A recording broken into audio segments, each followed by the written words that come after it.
We know that Christ fulfilled all that is written within the law, the prophets, and the Psalms concerning him.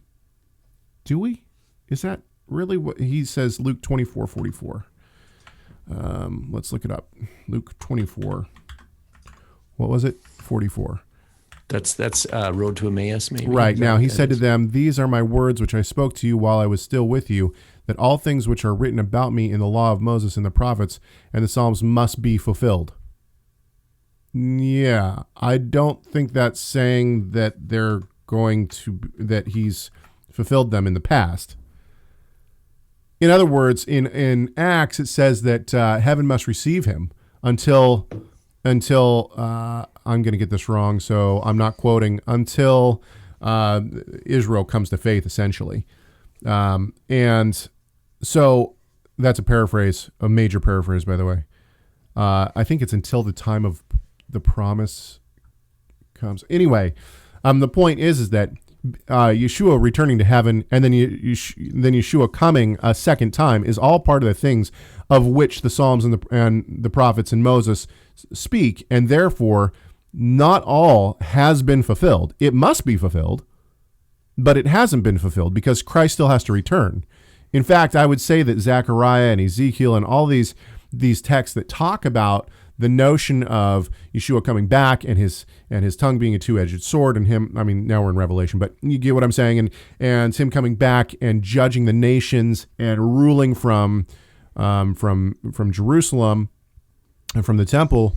All these things are part of what must be fulfilled. So I don't read that in to say that Yeshua has fulfilled everything. I read that in the way that they will be, everything must be fulfilled, or the prophets are not the prophets. Does that make sense? That's how I'm reading that. Anyway, let's go on with what Sean says. Shortly after the call, oh wait, hang on, no, I'm sorry. So does that mean that Christ fulfilled all of the law? So no, that's not how I see that. As far as I understand it, these were the ways in which the books of the Hebrew Bible were described in those days. That's true. So in this verse, when Christ says the law, is he referring to the law given on Mount Sinai, or is he referring to the first 5 books called the law?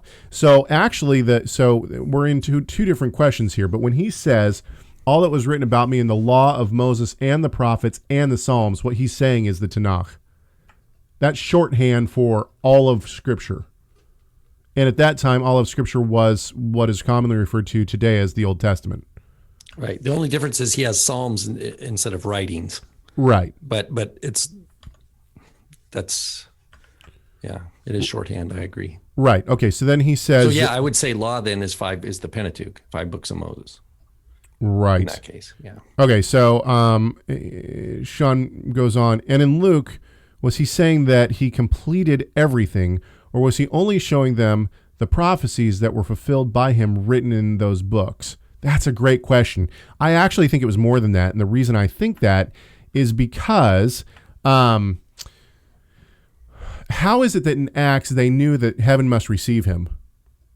Right. And during the counting of the Omer in Acts chapter 1, it says he taught them about the kingdom of heaven for 40 days and 40 nights. And they asked, will you at this time restore the kingdom to Israel? Which means they had an expectation. That wasn't a bad question. It wasn't like we're talking about how to make pizza. It's like, yeah, how do you make a good applesauce? You know, it's like it's on topic, right?